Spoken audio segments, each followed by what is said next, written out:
कहिएगा बुला लो, ऐसे बोलोगे। हमारी 4 दिन की मेहनत अकारत कर दी, बेशर्म हो जाओ। अब 3 दिन का बचा है कि सत्संग, भैया जी से कान्हा जी से जितना मांग पाओ उतना मांग लो, बुला लो बुला लो।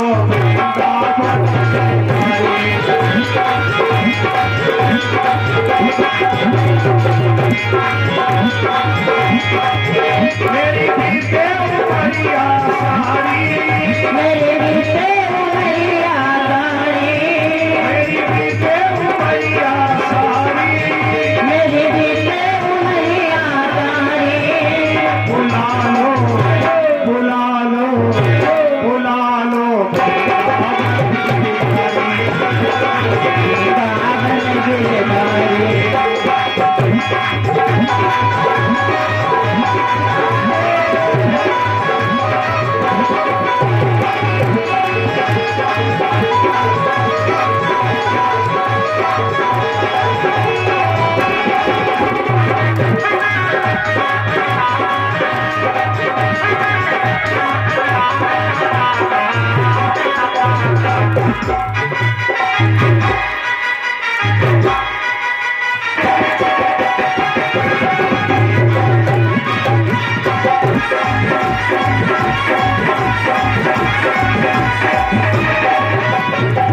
बोलो यज्ञ पुरुष भगवान की।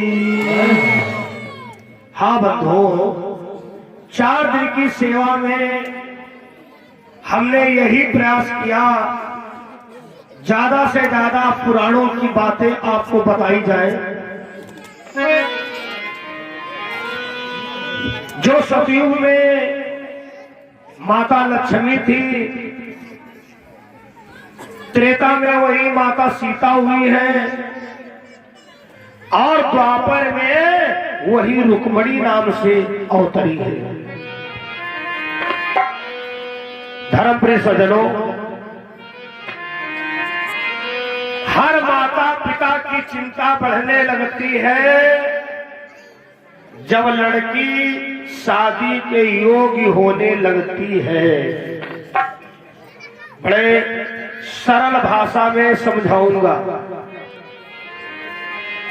और अपने बच्चे की शादी के लिए सबसे पहले व्यक्ति अपने घर में परामर्श करता है, लड़कों से, भाइयों से, पास पड़ोसियों से, उसके बाद में रिश्तेदारों से। रिश्तेदारों से भी बात ना बने तो मित्रों से, भाई कोई हमारी बिटिया के लिए लड़का बताओ।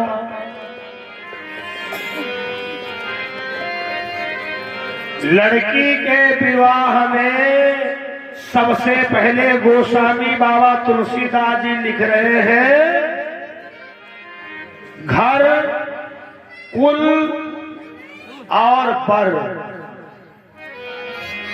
अगर ये सारी बातें हैं तो करिए विवाह,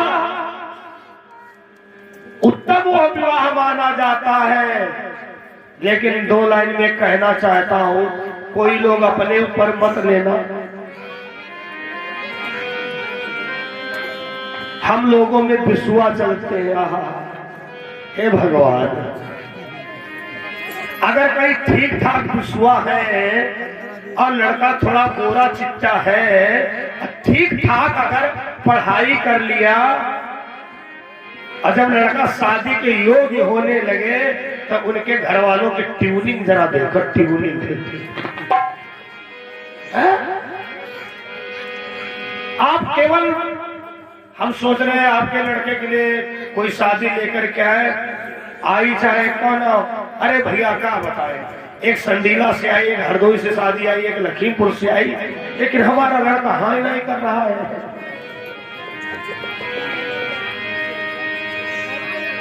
मैं बताना चाहता हूं, आज आपको बहू का सुख क्यों नहीं मिल रहा है? क्योंकि जो तुम्हारे घर बहू आई है, उस बिटिया को याद है कि हमारे बाप ने 5 साल के लिए खेत अदाई पर रखा था। कहां तुम्हारे प्रति समर्पण आएगा, कहां तुम्हारे प्रति सेवा आएगी? क्योंकि वो ससुराले कुछ और हुआ करती थी। कहते थे भैया लड़की मिल गई, सब कुछ मिल गया। आज महाराज जरा अखबार पढ़ करके देखिए, टेलीविजन पर न्यूज देखिए, एक लड़की का बाप शादी में की हुई शर्त कुछ नहीं पूरी कर पाया, तो ससुराल वालों ने इतना प्रताड़ित किया लड़की को, इतना प्रताड़ित किया कि लड़की को चिट्ठी लिखने के लिए कलम तक नहीं दी। उस लड़की की जानते हो आवाज, कि लिखे खुनवा से पतिया तोहारी बिटिया, कि लिखे खुनवा से पतिया तोहारी बिटिया, आज स्याही का तरस है तोहारी बिटिया, स्याही का तरस है।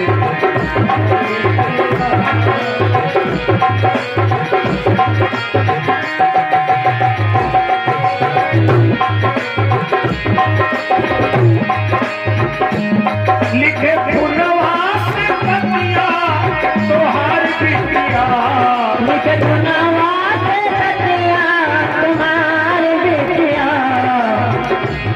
आज स्याही पत्थर से तुम्हारी बिटिया, आज स्याही पत्थर से तुम्हारी बिटिया।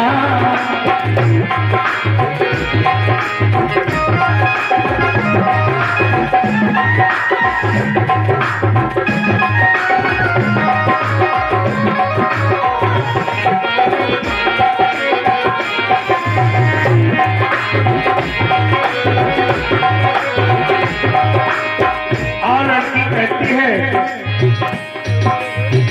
अब घी से बेचारा सारी फसलिया, सारी फसलिया,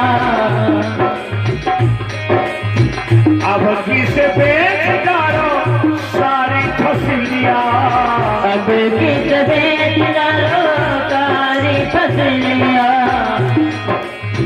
जल्दी से ले जाओ इनका मोटर साइकिलिया, जल्दी से ले जाओ इनका मोटर साइकिलिया, नहीं तो भाई हो हमारी लसिया, शाही पत्थर से तुम्हारी बिटिया, शाही पत्थर से तुम्हारी बिटिया।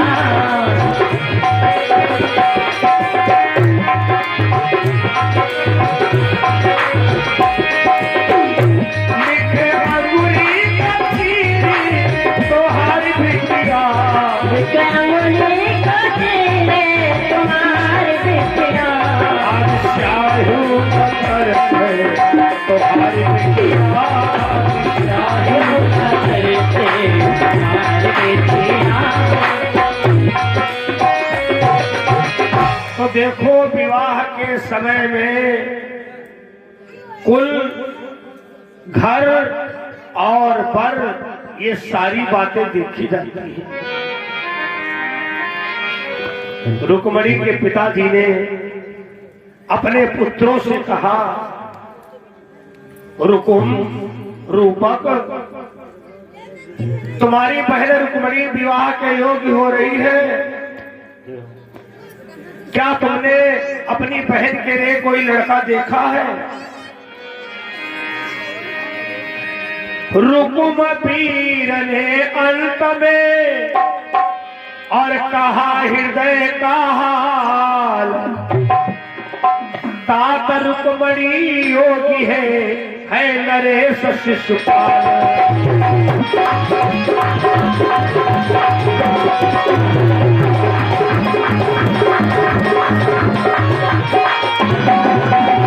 अरे पिताजी, हमारी बहन के योग तो एक ही व्यक्ति है जिसका नाम है शिशुपाल। कुल भी अच्छा, घर भी अच्छा,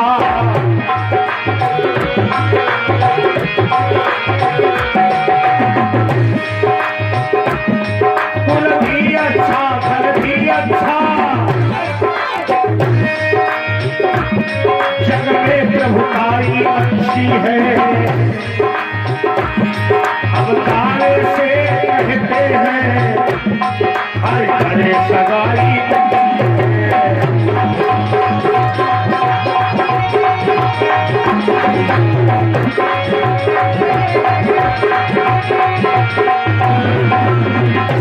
पिताजी हमारी बहन के योग एक ही व्यक्ति है जिसका नाम है शिशुपाल। अगर रुक्मणी का विवाह शिशुपाल के साथ में पिताजी किया जाए तो हम लोग धन्य हो जाएंगे। भीष्मक जी ने कहा शिशुपाल में खासियत क्या है? कथा प्रेमियों, रुक्मणी के भाई ने जब खासियत बताना शुरू किया तो भैया वो लक्षण थे राक्षसों वाले। रुकुम ने कहा पिता उसके बल विक्रम के आगे सुरनर मुनि असुर दहलते हैं, साधारण नर की बात है क्या, इंद्र भी बेचारे डरते हैं। महाराज भीष्मक समझ गए तो फिर पक्का वाला राक्षस है। नहीं, दैत्य के साथ में मैं बेटी का विवाह नहीं कर सकता हूं। छोटे वाले बच्चे से कहा जिसका नाम था रूपक, बेटा जितना अधिकार रुक्मणी के ऊपर इसका है उतना अधिकार तुम्हारा है। क्या तुमने अपनी बहन के लिए कोई लड़का देखा है?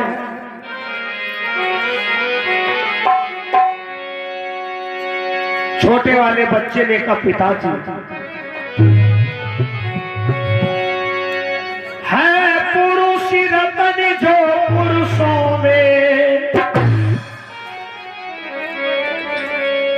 है, पुरुष रतन जो पुरुषों में, जिनसे ये शादी की जाए दिन दूल्हा वही कन्हैया है, और जिनसे दामादी की जाए।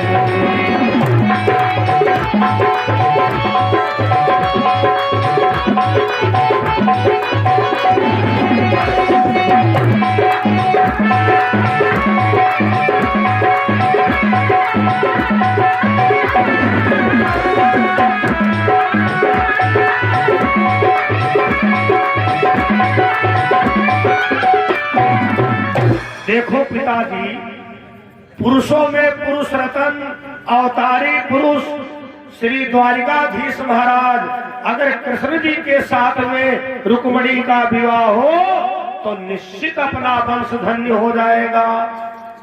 महाराज ने कहा हाँ बेटा बात तो सही कह रहे हो। जैसे महाराज जी ने हामी भरा तो बड़े वाले ने गरज करके कहा खबरदार, रुक्मणी का विवाह होगा तो शिशुपाल के साथ में होगा, अन्यथा यहां पर संग्राम होगा। जबरदस्ती जाकर के रुकुम ने विवाह रुक्मणी का शिशुपाल के साथ में तय कर दिया और एक सूचना भी दिया है, भैया शिशुपाल बारात कायदे गिलाना, झगड़ा होने की संभावना है। ऐसा ना सब खाने पीने वाले भल्ला। धर्मप्रिय सज्जनों, जबरदस्ती शिशुपाल के साथ विवाह तय कर दिया। कथा प्रेमियों, जब शिशुपाल की अटहर हो रही थी, अटहल, और जैसे पगड़ी रखने का नंबर आया तो एक लड़का ने छींक दिया। जैसे पगड़ी रखने का नंबर आया तो एक लड़का ने छींक दिया। पंडित जी ने कहा ठहरो भैया, छींक हो गई। शिशुपाल ने कहा पंडित जी बनियन व साढ़े छत्रिन व राढ़े सदैव चला करते हैं, हमारे साले ने हमको सूचना दिया है बारात कायदे गिलाना, झगड़ा होने की संभावना है। भैया उधर तो शिशुपाल अशकुन को माना ही नहीं, रख दिया मौर। उधर रुक्मणी की माता ने कहा बेटी जाओ शंकर जी के मंदिर में पूजा कराओ जाकर।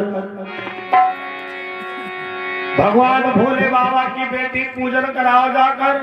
तेरा भाई बड़ा जिद्दी है, तुम्हारा विवाह अब उसी के साथ में होना है।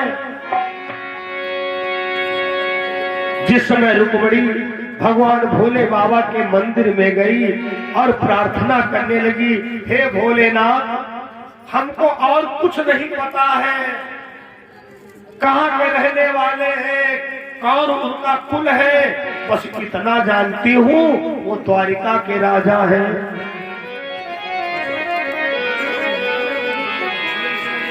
कोई संत महात्मा सन्यासी बैरागी अति बतलाते हमें कोई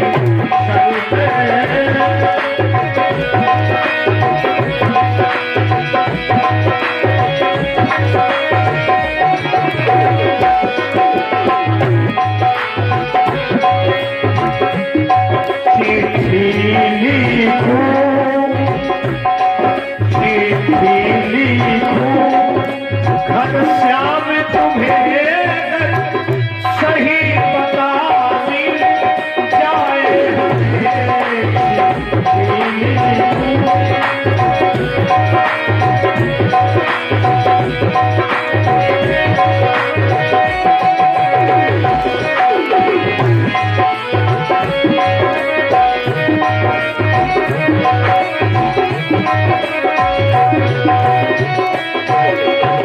भगवान भोले बाबा के मंदिर में रुक्मिणी जाकर के प्रार्थना करने लगी, हे देवाधिदेव महादेव, हर युग में आपने मेरी रक्षा किया। 12 महीना हो चुके थे, धनुष कोई नहीं तोड़ पाया था, तब आपने मेरे राम जी से मिलाया था। बाबा मंदिर में प्रार्थना करना हुआ, मंदिर के सामने रुक्मिणी ने देखा एक बगल में ब्राह्मण पोथी लिए हुए जा रहा है। रुक्मिणी ने आवाज दिया, ठहरो। ब्राह्मण ने मुड़ करके देखा, कौन? रुक्मिणी ने कहा, दृढ़देव तुम्हारी बेटी हूँ, मेरा सती तो रख लीजिएगा, ईश्वर ने तनह दिया हमें, अब आप कृष्ण वर दीजिएगा।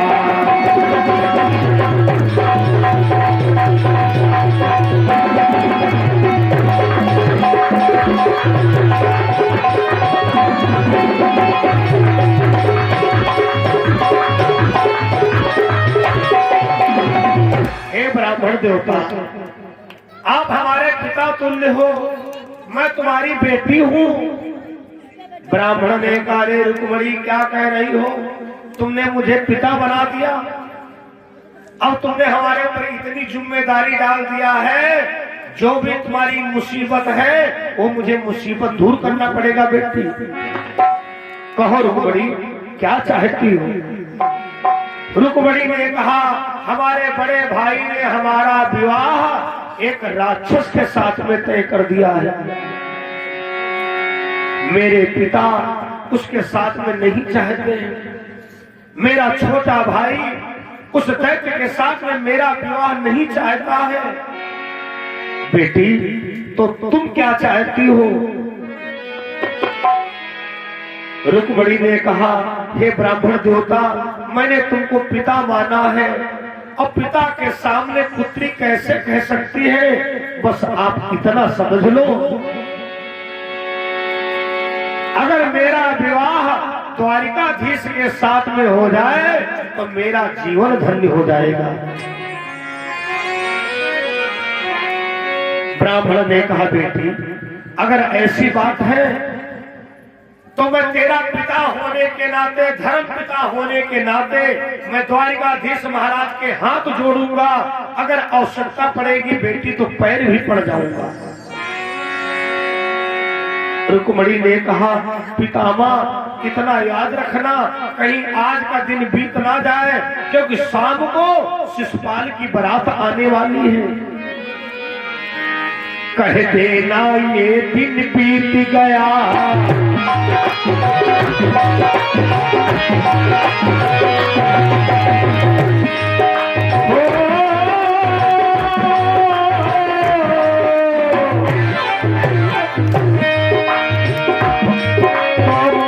सकेंगे दासी को,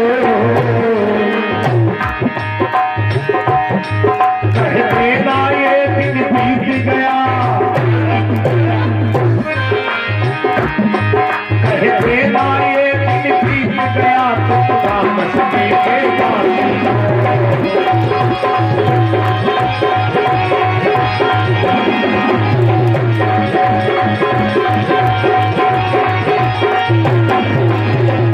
ब्राह्मण देवता बस इतना कह देना जाकर, अगर आज शाम सूर्यास्त तक द्वारिकाधीश नहीं आए तो भावरों पर रुकमणी नहीं जाएगी, अपने प्राणों का प्राणंत कर देगी।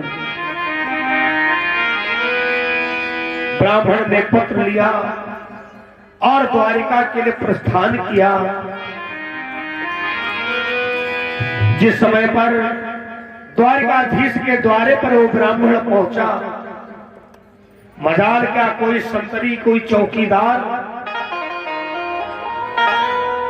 किसी ब्राह्मण को रोक टोक लगा दे, क्योंकि एक बार के तो सब सताए हैं।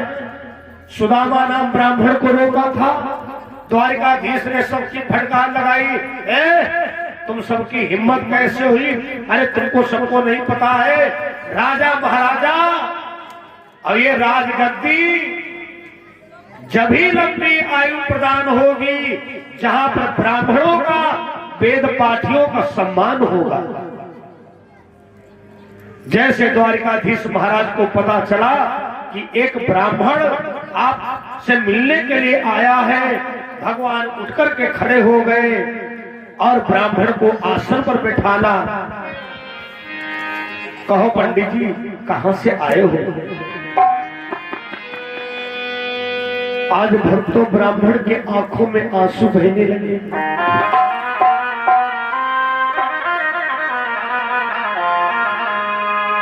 भगवान द्वारिकाधीश ने कहा, ब्राह्मण तुम रोते क्यों हो? मैंने अपने राज्य में ढिढोरा पिटवा दिया है।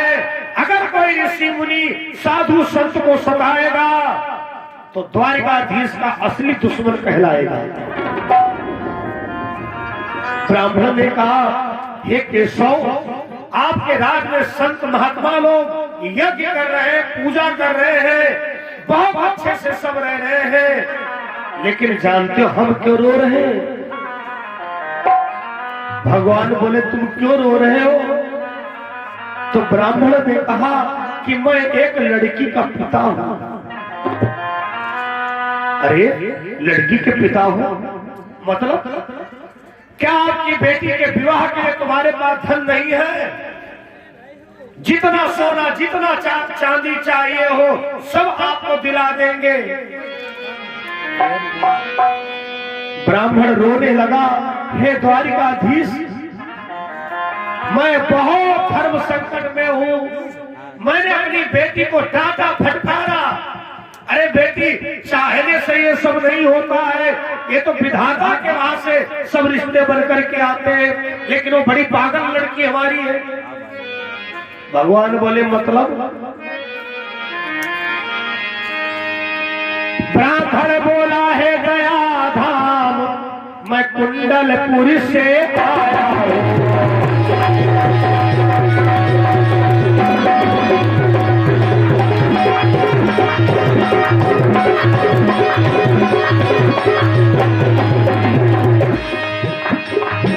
ब्राह्मण बोला, है गया धाम मैं कुंडलपुर से आया हूं।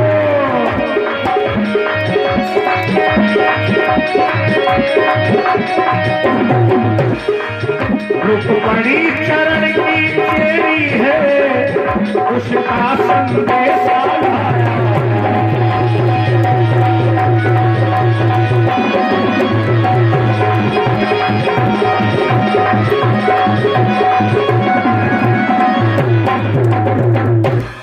उसने तन मन धन सब जीवन इन चरणों में बलिहारा है। आश्रय दो या छोड़ो प्रभु, अब सब अधिकार तुम्हारा है। हे द्वारिकाधीश महाराज, उसने आपकी अभी शकल नहीं देखा है, कुछ नहीं पता है, बस इतना वो जानती है कि द्वारिकाधीश महाराज, अब उसने अपना तन मन जीवन सब आपके चरणों में निछावर कर दिया है। भगवान बोले, ब्राह्मण देवता तुम कहना क्या चाहते हो? ब्राह्मण ने कहा, मैं उस कन्या को वचन दे करके आया हूं, रुक्मणी को वचन दे करके आया हूं, आज शाम सूर्य अस्त तक मैं द्वारिकाधीश को लेकर के आऊंगा। भगवान बोले, पंडित जी तो थोड़ा हमारे लिए तुमको नाटक करना पड़ेगा। ब्राह्मण ने कहा, कन्या के विवाह के लिए नाटक नहीं, अरे जो बताओ वो मैं करने के लिए तैयार हूं। बोले, दत्ता बलदाऊ आने वाले हैं, ऐसे तो ये निकलने नहीं देंगे। ऐसा करना, तुम जैसे बलराम जी को देखना तो पेट पकड़ के बैठ जाना। वो ब्राह्मणों की सेवा में बहुत आगे रहते हैं, बाकी हम आगे सब बात बना लेंगे। तब तक भैया बलदाऊ हलधर महाराज चले आ रहे थे। हलधर हल और मूसल सदैव उनके साथ में रहता था। जैसे बलदाऊ जी ने देखा, अब ब्राह्मण ने बलदाऊ को देखा, ब्राह्मण ने कस के पेट पकड़ लिया, लंबी लंबी सांसें लेना शुरू किया। बलदाऊ जी की भ्रगुटी चढ़ गई।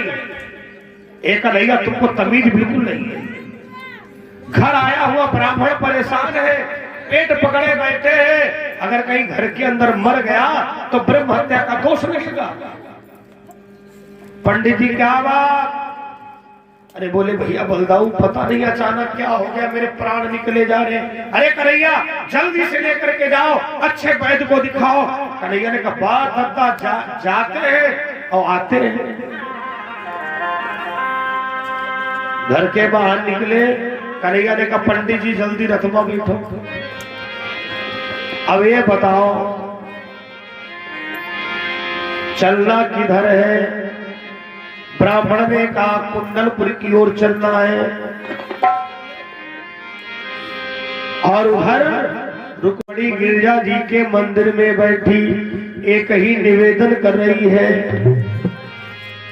जिधर तुम छुपे हो उधर देखना, उधर तुम छुपे हो उधर देखना है, कन्हैया तुम्हें नजर देखना है, कन्हैया तुम्हें नजर देखना है, सवरिया नजर देखना है, कन्हैया तुम्हें नजर देखना है, जिधर तुम छुपे हो उधर देखना है, जिधर तुम छुपे हो उधर देखना है।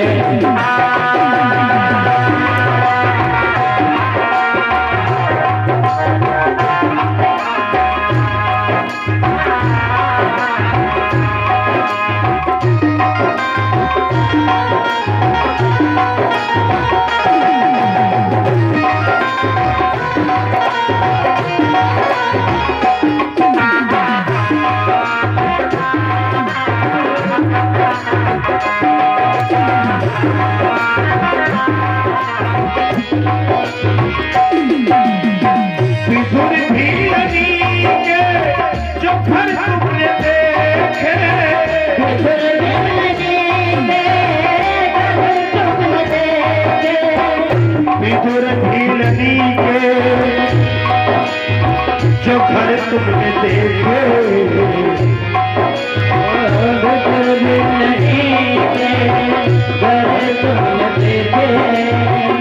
हमको तुम्हारा ही घर देखना है, हमको तुम्हारा घर देखना है।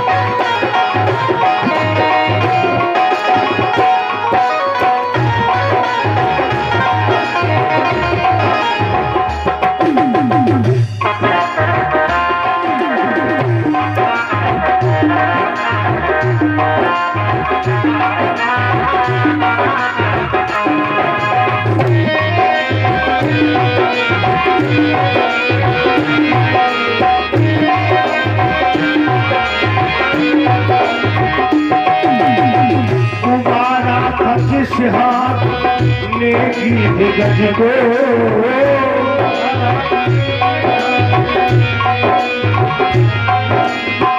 उसी हाथ का हुनर देखना है, उसी हाथ का हुनर देखना है। जिधर तुम छुपे हो उधर देखना है, जिधर तुम छुपे सावरिया तुम्हें नजर देखना है, सावरिया तुम्हें नजर देखना है। भगवान भोले बाबा के मंदिर में रुक्मणी पूजन कर रही थी। तब तक ब्राह्मण द्वारिकाधीश महाराज को लेकर के पहुंच गया। ब्राह्मण ने आवाज दिया, बेटी बेटी, जैसा मैंने तुम्हें वचन दिया था कि मैं द्वारिकाधीश को लेकर के आऊंगा, बेटी मैं लेकर के आ गया हूं। जैसे रुक्मणी ने द्वारिकाधीश महाराज को देखा, जाकर के गले में माला पहना दिया। भगवान श्याम सुंदर ने कहा, पंडित जी खूब सीखे पढ़े हो दोनों, हमको बहाने से बुला लाए और इसने हमको डायरेक्ट माला पहना दिया। अरे पंडित जी ये तो बताओ हम यहां से वापस कैसे जाएंगे? चारों तरफ शिशुपाल की सेना नजर आ रही है। ब्राह्मण ने कहा, देखो भैया हम अब चले, तुम जाना रुक्मणी जाने। कथा प्रेमियों, यहां पर रुक्मणी ने बहुत बड़ा संदेश दिया है, जो आज हमारे भारत देश की बेटी नारी शक्ति का अपना परिचय दे रही है। जब हम लोग देखते हैं अच्छे पद पर दरोगा, एसडीएम, डीएम इत्यादि बड़े पद पर, तो बड़ी खुशी होती है। जानते हो ये रुक्मणी ने एक इशारा दिया, क्या? भगवान बोले, रुक्मणी बताओ हम युद्ध करें कि रथ चलाएं? रुक्मणी ने कहा, स्वामी हमें युद्ध भी करना आता है और रथ भी चलाना आता है। अच्छा रुक्मणी, शायद तुमको नहीं पता है कि रथ चलाना बहुत कठिन है, और वो भी युद्ध के मैदान में। अरे रुक्मणी ने कहा, स्वामी आप रथ पर एक बार बैठ के तो देखो। सही बात तो ये है, हमने महाभारत का मंथन किया, रामायण में मैंने मंथन किया, उस समय पर द्वारिकाधीश कृष्ण के समान कोई रथ को चलाने वाला कुशल ड्राइवर नहीं था। बारीकी क्या है, जब महाभारत का युद्ध हो रहा था तो भगवान कृष्ण बने थे सारथी और अर्जुन बने थे महारथी। हम बताना चाहेंगे, जब युद्ध के मैदान में महारथी युद्ध करता है तो उस समय पर यह बताने का मौका नहीं होता रथ भैया किधर ले चलो। मोटरसाइकिल, साइकिल, चरपहिया, डीसीएम, हवाई जहाज, ये तो सब गनीमत है, लेकिन युद्ध के मैदान में रथ चलाना बहुत कठिन हुआ करता था। महारथी सारथी से यानी ड्राइवर से काफी दूरी पर होता है। उस समय पर महारथी ये नहीं बताता कि रथ किधर चलना है, वो अपने पैर के अंगूठा को रगड़ के बताता रथ किधर ले चलो। ये कला भगवान कृष्ण में थी। अब भैया रुक्मणी कन्हैया जी से आगे जिस समय युद्ध प्रारंभ हुआ,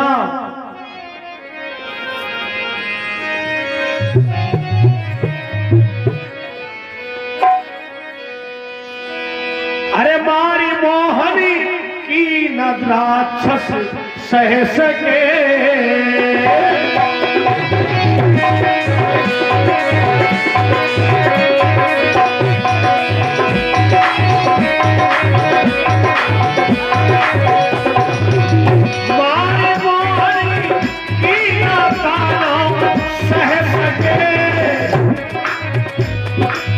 मरने वाले हाय तकीना कह सके।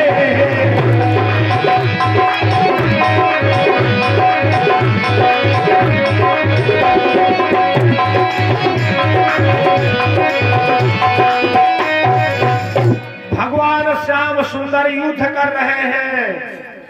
शिशुपाल और रुक्मणी के भैया की जो सेना वहां पर है, तो युद्ध कैसे हो रहा था। भगवान श्याम सुंदर का मन गया कि उधर राक्षस है,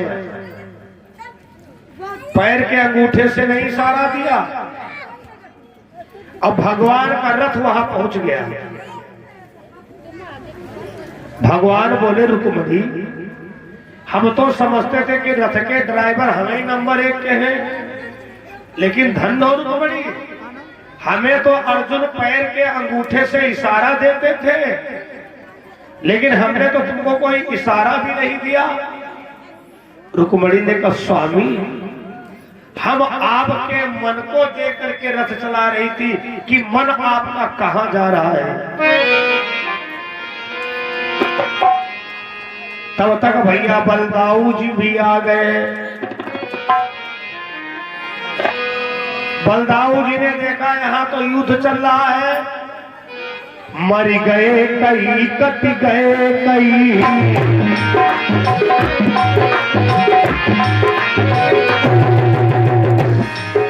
मर गए कई, कट गए कई, वो झाड़ मार की मारी।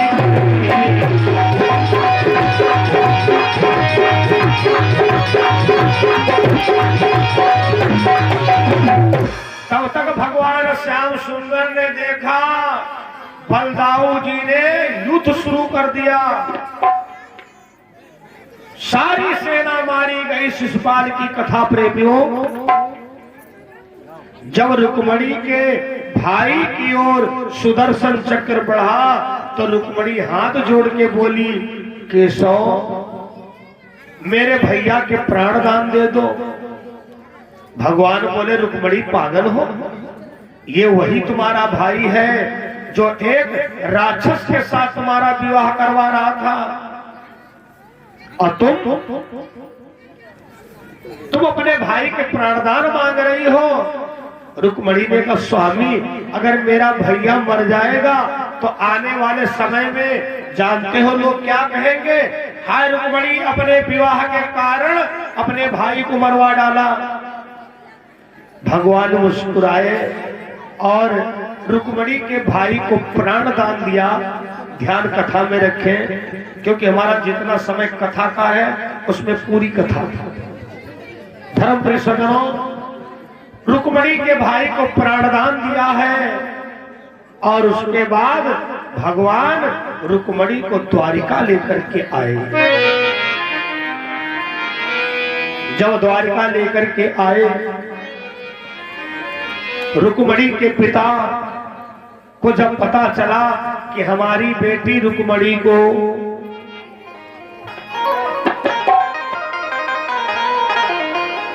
द्वारिकाधीश महाराज द्वारिका ले गए हैं, अब तो अपनी बेटी के विवाह की सारी सामग्री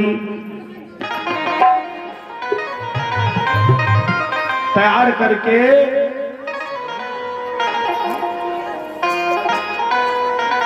पूरी द्वारिका में सूचना दी गई है। कुंडलपुर के राजा भीष्मक अपनी बेटी रुक्मणी का कन्यादान करने के लिए आए हैं और रुक्मणी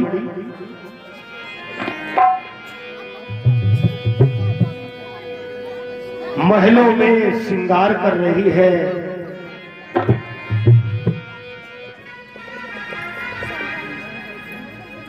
दासियों ने कहा, अरे रुक्मणी कम से कम मेहंदी तो लगा लो। रुक्मणी ने कहा,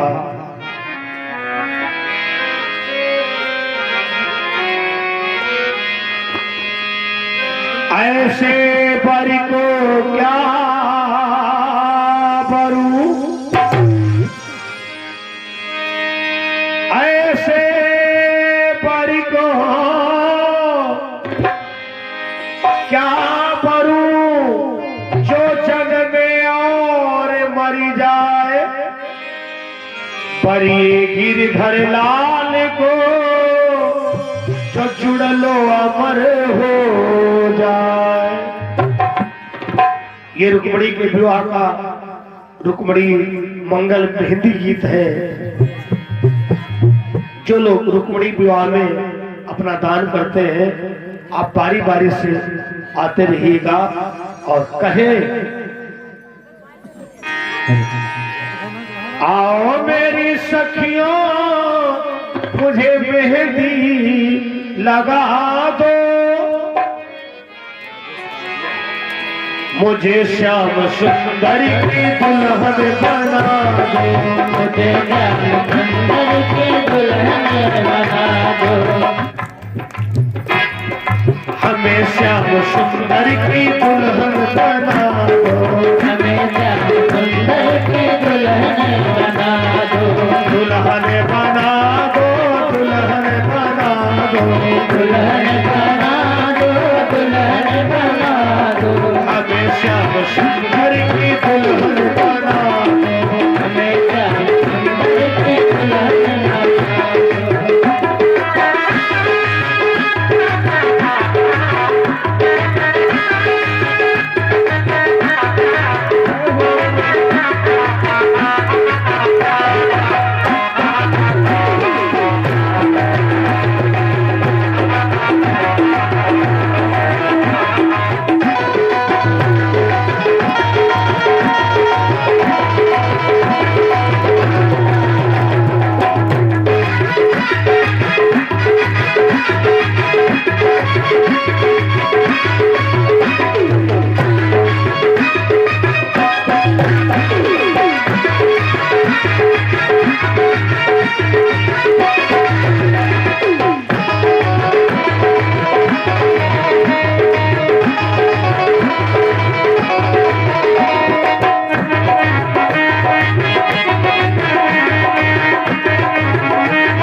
छूटे,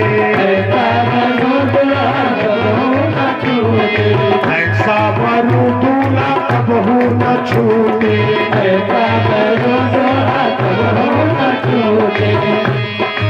अचर सुहाग का जोड़ा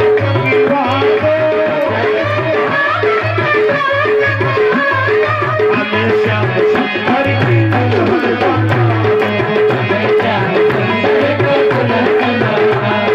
हमेशा सुंदर की दुल्हन बना दो।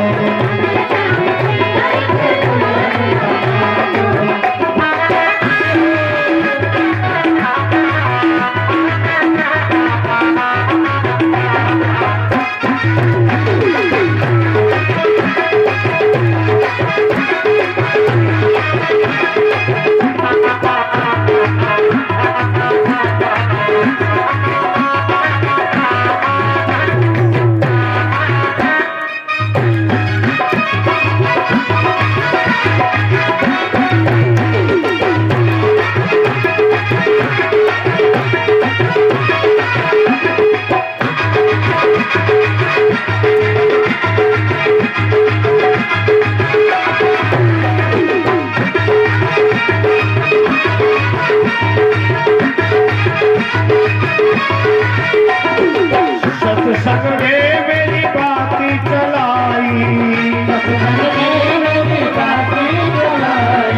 सदगुरु ने मेरी की है सगाई, सदगुरु ने मेरी की है सगाई।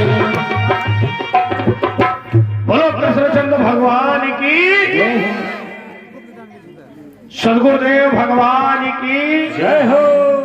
धर्म काली कमली वाला मेरा यार है, तू ही तो मेरे दिल का दिलदार है। ओ काली कमली वाला मेरा यार है, यार है मेरे मन का मान तू दिलदार है। तू ही तो मेरा यार है, तू ही तो मेरा यार है,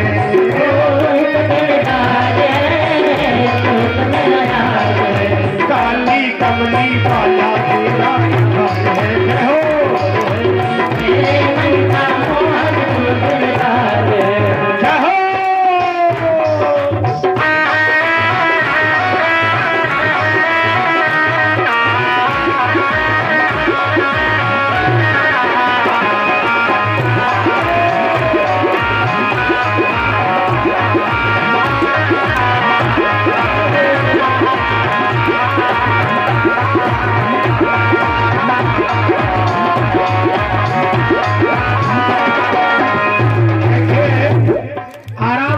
दर्शन करें। अभी आप लोग अचानक में क्यों खड़े हो गए? जिनको जिनको दर्शन करने आना था उनको उठना था। काली कमली वाला मेरा यार है, तू ही तो मेरे दिल का दिलदार है।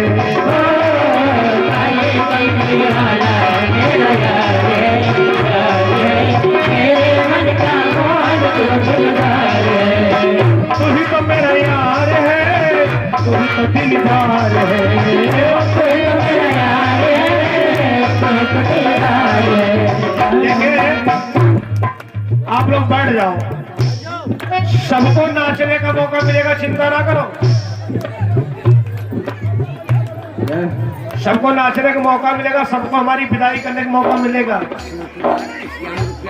अभी हमारे पंडित सुरेश जी हमारी विदाई करेंगे। शिव कुमार राठौर किसका क्या उनका बोल शिव कुमार राठौर क्या मनमोहन में तेरा दीवाना, बस अब यही कराना, मनमोहन में तेरा दीवाना, राव बस अब यही कराना,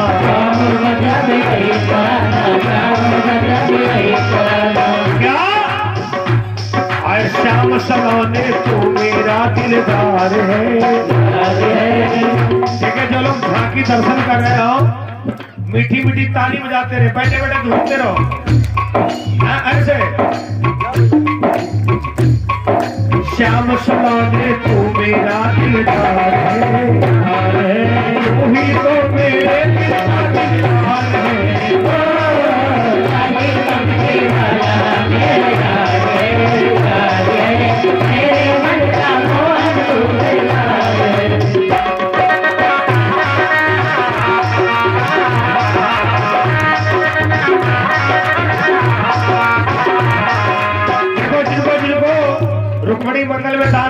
जल्दी जल्दी कर ले, उसके बाद में सबको डांस भी करना है।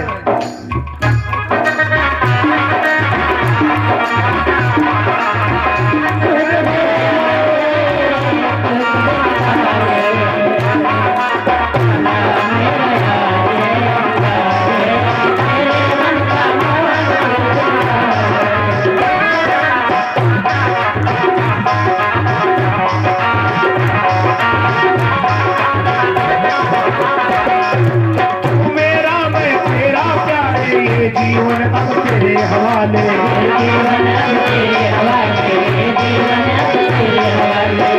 बोलो बाके बिहारी लाल की, जल्दी जल्दी लाभ उठा लो।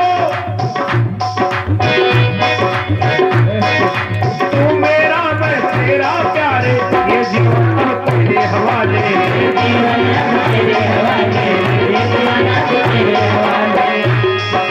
तेरे हाथों में जीवन पतवार है, तेरे हाथों में जीवन पतवार है, तू ही तो मेरे पिता दीवार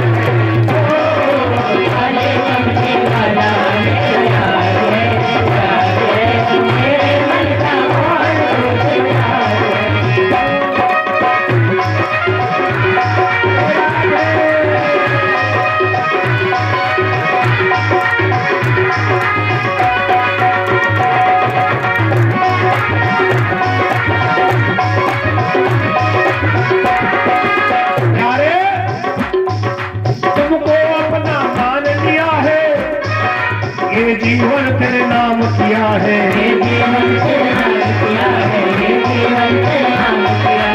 वो अपना मान लिया है, ये जीवन तेरे नाम किया है,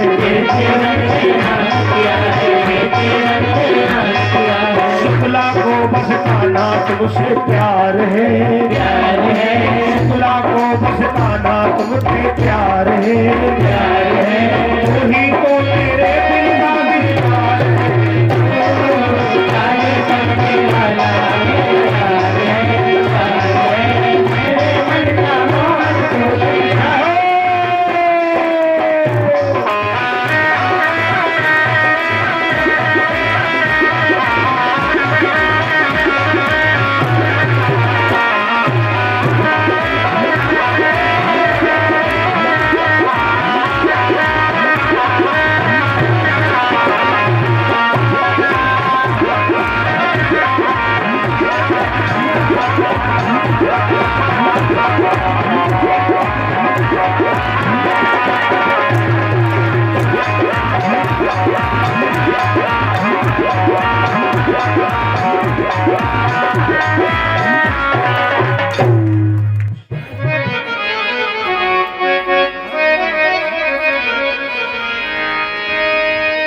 ऐसा लगता है सारे संसार की शादी है, आज मेरे श्याम की शादी है,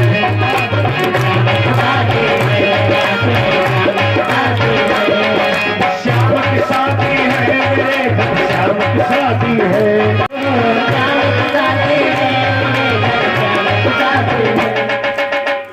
हमारे डॉक्टर साहब जी और रामपाल जजमान दोनों लोग छुपे हैं कन्हैया जी के सामने। यहाँ ना बुलाओ, कन्हैया जी के सामने दोनों लोग आइए, वही सामने आओ, वही जाओ, यहाँ नहीं वहां गैलरी के सामने कल जजमान। हाँ ये बात बोलो, बाके बिहारी लाल की, शावरे सरकार की। आज मेरे श्याम की शादी है,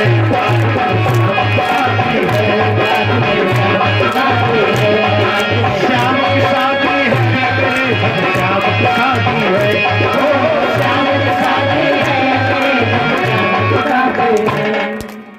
हमारे पुरुष वर्ग के कन्हैया जी का बिल्कुल साथ नहीं दे रहे, ना हो तो वो पैर उठाई धर लो। आज मेरे श्याम की शादी है, आज मेरे श्याम की शादी है। ऐसा लगता है सारे संसार की शादी है, आज मेरे श्याम की शादी है, आज मेरे श्याम की शादी है। बड़ा दिल खूबसूरत, बड़ा सुंदर मुहूर्त बड़ा सुंदर मुहूर्त ऐसा लगता है सारे संसार की शादी है, शादी है, बाबू है, बाबू है, बाबू है।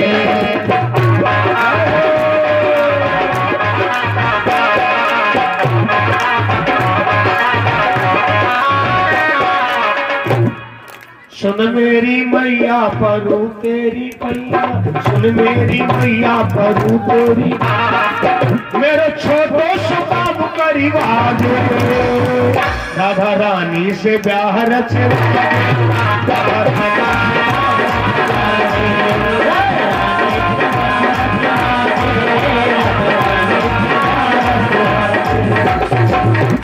सुन मेरी मैया परू तेरी पैया, मैया बड़ो तेरी मैया मेरो छोटो स्वामी करीबा दे, राधा रानी से ब्याह करवा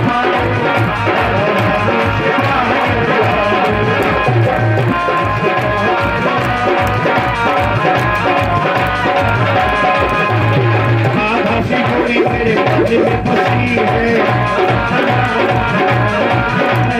गाने उड़ावे मेरी हंसी है, मेरो छोटो स्वामी करीबा दे,